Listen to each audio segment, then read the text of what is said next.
گھوڑے یہ دوڑائیں گے، مدد تو کرے گا، تلواریں یہ چلائیں گے، ہمت تو عطا کرے گا۔ صدیق اکبر کہنے لگے ہم نے بدر کی جنگ تلواروں کے زور پہ نہیں جیتی، محمد مصطفیٰ کے سجدوں کے ذریعے جیتی ہے۔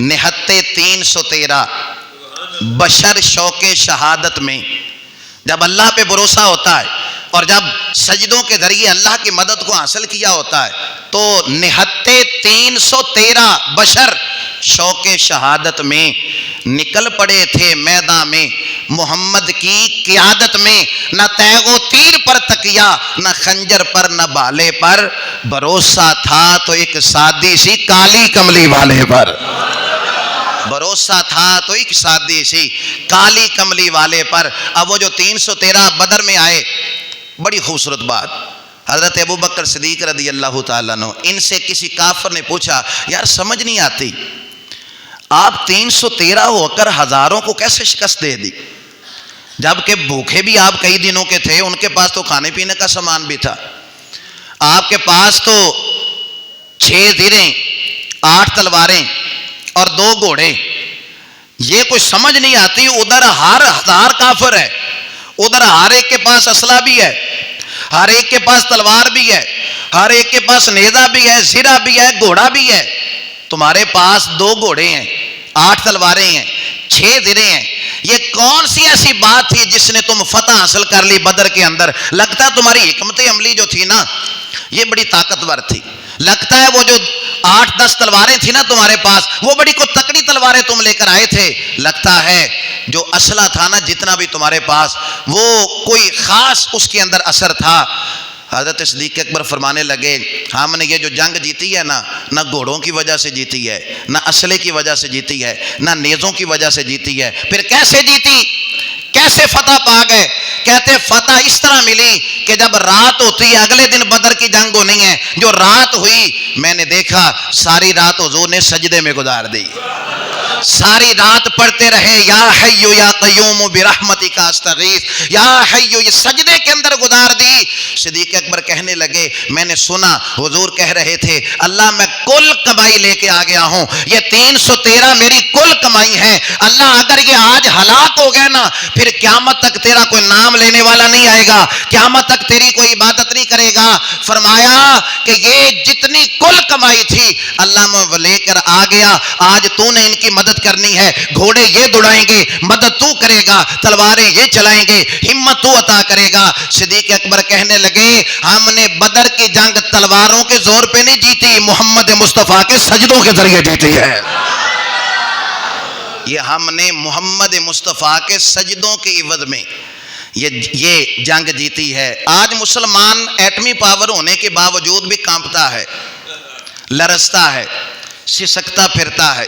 مسلمان ہو، ایٹمی طاقت بھی ہو، ایٹمی میزائل بھی ہوں، پھر بھی ڈرتا رہے تو پتہ چلا کہ طاقتیں ہمتیں اسلحوں کی وجہ سے نہیں آیا کرتی۔ مسلمان نے جو اصل سرمایہ تھا سجدے کی طاقت، کیونکہ سجدہ مسلمان سے چھٹ گیا ہے، کیونکہ پیسہ آ گیا، دولت آ گئی، بندوقیں آ گئیں، اسلحہ خرید لیا، وہ جہاز خرید لیا، وہ اسلحہ خرید لیا، تازہ ترین لیٹسٹ اسلحہ خرید لیا، لیکن جو اصل سجدے کی طاقت سی جس سے رب کے قریب ہونا تھا، جس کے ذریعے رب کا قرب حاصل کرنا تھا۔ اور علامہ اقبال نے کہا تو فضائے بدر پیدا کر، فرشتے تیری نصرت کو اتر سکتے ہیں گردوں سے، قطار اندر قطار اب بھی اور آج بھی ہو گر ابراہیم سا اماں پیدا، آگ کر سکتی ہے اندازے گلستان پیدا۔ بس ہم سجدوں سے دور ہو گئے نا، ہم نے ان دنیا کے اسباب پر تکیہ کر لیا، بھروسہ کر لیا کہ چونکہ ہم ایٹمی طاقت بن گئے نا اب کوئی میلی آنکھ سے ہمیں دیکھ نہیں سکتا۔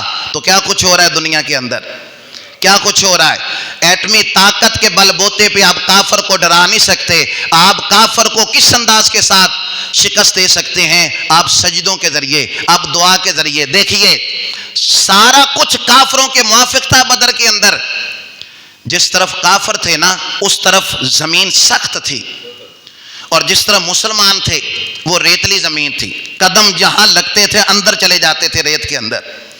جس طرف کافر تھے وہاں پہاڑیوں کا سایہ بھی تھا، چھاؤں تھی، جدھر مسلمان تھے ادھر دھوپ ہی دھوپ ہے، گرم دھوپ، پھر مکہ مدینے کی مشہور دھوپ۔ جدھر کافر تھے ادھر پانی کے کنویں بھی تھے اور جدھر مسلمان تھے ادھر صحرا ہی صحرا ہے، صحرا ہی صحرا۔ پر جو طاقت آپ کو سجدے کے ذریعے، جو مدد اللہ کی آپ کو سجدے کے ذریعے ملے گی نا، وہ کسی اور نیکی کے کام سے نہیں ملے گی۔ اب سارا کچھ کافروں کے موافق تھا، مسلمانوں کے لیے آزمائش ہی آزمائش تھی۔ ادھر پھر زمین بھی لرز اٹھی۔ حفیظ جلندری نے کہا پھر زمین بھی بول اٹھی، زمین بھی کہنے لگی تیرے محبوب کے قدم میری اس خاک پر آئے، الہی حکم دے سورج کو اب نہ آگ برسائے۔ اب زمین بھی بول اٹھی، حالات اس طرح کے تھے مسلمانوں کے لیے، تیرے محبوب کے قدم میری اس خاک پہ آئے، الہی حکم دے سورج کو اب نہ آگ برسائے۔ میرے دامن سے اگر انہیں ہوائے گرم آئے گی تو مجھ کو رحمت للعالمین سے شرم آئے گی۔ اللہ مہربانی فرما دے۔ اب دعائیں مصطفیٰ کی رنگ لائیں، بارش شروع ہو گئی، موسم ٹھنڈا ہو گیا۔ جدھر سخت جگہ تھی نا کافروں کی طرف، ادھر کیچڑ ہو گیا، ان کے پاؤں پھسلنے لگے۔ ادھر ریت تھی تو بارش ہونے کے بعد ریت جم گئی، مسلمانوں کے لیے فرش بن گیا۔